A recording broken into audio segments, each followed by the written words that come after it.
Welcome to today's episode of the Jacksonville Jaguars Insider Podcast. My name is John Shipley. I am your host and beat reporter, and I've been your beat reporter covering the Jacksonville Jaguars for On SI every single day since August 2019, and we are continuing to march through another offseason together. As always, you can always find our 100% free 24/7 boots-on-the-ground coverage of the Jacksonville Jaguars when you follow us on social media such as Facebook or Twitter at Jaguars on SI. You can also find us every single day at www.si.com/NFL/Jaguars. So welcome, folks, to today's episode of the Jacksonville Jaguars Insider Podcast. Of course, my name is John Shipley. Today we are going to be looking at really the state of the AFC South, and we'll be taking a look over the next few episodes at every team, and today just starting with the Houston Texans.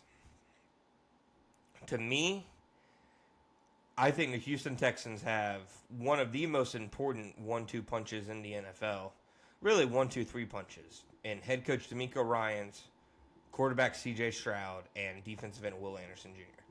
I don't think there should be any questions about those three guys. And I think your quarterback, your head coach, and your top pass rusher are probably the three people who have the most impact on you winning week in and week out. And it's a big reason why I think the Houston Texans surprised so many in 2023 and were able to make a playoff berth because Stroud obviously played fantastic. DeMeco Ryans showed that he could turn around the Texans' losing culture in one season. I was a really big DeMeco Ryans fan when he was going through the coaching cycle, just because you could see in his interviews the type of person and the type of energy that people really gravitated to. Now, I know DeMeco isn't the most popular coach in the Jacksonville's ranks, considering his comments last year after the whole Azeez Al-Shaair, Trevor Lawrence debacle, where Trevor Lawrence was concussed with a pretty clearly illegal hit, and DeMeco, of course, afterwards started questioning the Jaguars' actions after the hit, and about how there was a fight on the sideline. Evan Ingram, to me, rightfully so, defending his quarterback and throwing a guy down, etc. So I know DeMeco isn't the most popular guy, and trust me, when I tell you those comments were heard in the Jaguars locker room, and they weren't very appreciated.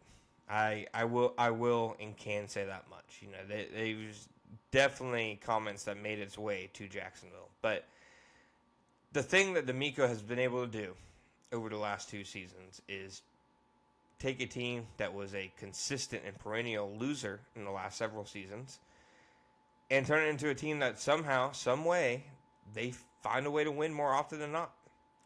Was it a perfect season for Houston? Absolutely not. They had two really close games with the Jaguars. The Jaguars should have beat them in, I believe it was week 4 in Houston. Had Trevor Lawrence connected on a couple of deep throw misses he had, and it was really an uncharacteristic game for Trevor because normally those are the throws that he doesn't miss. He'll maybe miss some other ones, but he'll hit the deep ones. The Jaguars played them down to the wire. And that's why, despite me being such a big fan of DeMeco and despite me being a fan of C.J. Stroud and Will Anderson's games, they both have been just terrific since they entered the NFL. I know Stroud didn't have the second year that a lot of people expected. Will Anderson, though, I think is probably the best, probably say young defensive ends, so second, first-year guy in the NFL. And I'm even including, guys, and obviously third-year guys like Jared Verse, etc. People of the last 3 years, I think Will Anderson is the best defensive end. But they do have too many close calls, in my opinion. And those Jaguars games last year were a great example. A 4-13 team, and you can say, the Jaguars did have Trevor, even though he played poorly. But they didn't have Evan Ingram. They didn't have, if I recall, Darnell Savage. I believe they had Gabe Davis, but he was clearly not close to 100%. So the fact that the Jaguars played them closely last year, I think, said a lot more about the Texans than it did about the Jaguars. That this is just, despite a team having those three key figures in place, it's a very inconsistent and very flawed franchise. I'm not the highest on their GM, Nick Caserio. I think that he makes a lot of questionable decisions, especially in terms of maybe free agency. Maybe doesn't pull the trigger enough on simply just picking a player in the draft, etc. But to me, their offensive line is the primary story. And how he's handled it, it's certainly been intriguing to say the least. I mean, the Texans, as things stand today, their offensive line might have more pressure on it than maybe any other in the NFL, just because of the focus that they put on it, and the fact that everybody knows the offensive line is why things went downhill for them last year. So they added Ken Robinson, former Jaguars left tackle. They added Laken Tomlinson as a potential starter at left guard. They added Trent Brown.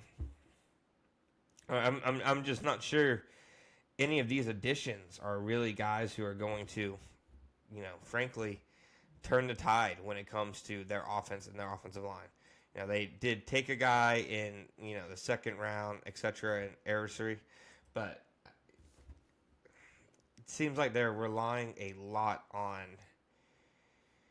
in my opinion, a second-round pick to kind of help an offensive line that you already, kind of pushed a couple guys out, and now you're simply hoping for new faces to make a change, even though those new faces are a rookie, second-round rookie, not even a first-round one, who hasn't played a snap, and then two guys who are both getting up there in age and whose play is kind of declining. So it will be interesting to me to see if the Houston Texans are able to somehow, find a way to navigate those offensive line issues. I mean, they did it last year. And the Laramie Tunsil trade. That's not to say Laramie Tunsil was playing spectacular for the Texans. He wasn't. Laramie Tunsil was definitely kind of on a downward trajectory with Houston. With that in mind, I probably would start Laramie Tunsil. Not probably. I would start Laramie Tunsil in a game today before Cam Robinson. I've watched Cam play a lot of games. He's a fine player. He's not a devastating run blocker or anything. He's mostly consistent pass pro, but wasn't very good with Minnesota last year. It was a wise move by the Jaguars to move on from him. Walker Little, in my opinion, is a better left tackle than Cam Robinson. I think there's an argument to make that depending on how you view Tennessee's left tackle situation with the guy they picked up from the Steelers, that the Texans have the worst left tackle today in the AFC South. And when they had Laramie Tunsil, even with him not playing as well, they had a pretty argument to be the best left tackle in the AFC South. So that, to me, is the story with the Texans this year. They have plenty of pieces on defense. They fly around. They got really good, talented players in the secondary. They got two stud defensive ends. They have a good quarterback. They have a good head coach. But will the offensive line impede what they're trying to do this year? And if I'm the Jacksonville Jaguars, that's where I'm looking to attack the Texans in their two games this year. Win at the line of scrimmage. Because you saw in 2023 when they went into Houston's home arena, beat them in that thriller, that Josh Hines-Allen and Trayvon Walker closed that game for the Jaguars.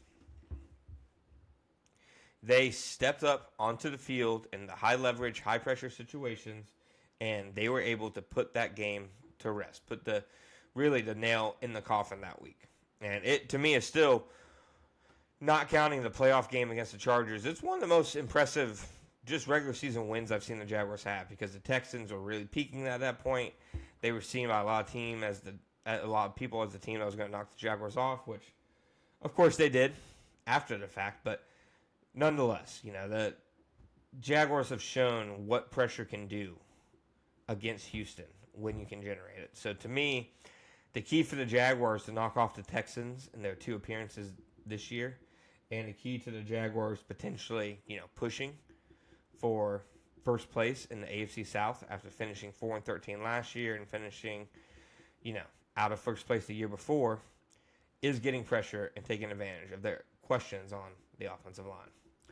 Thank you guys, as always, for listening to today's episode. Please make sure you go on Spotify, Apple Podcast, any other podcast platform, and like, review, follow, subscribe, whatever, to the Jacksonville Jaguars Insider Podcast. And also, please do not forget that you can always find us on YouTube at Sports Videos on SI.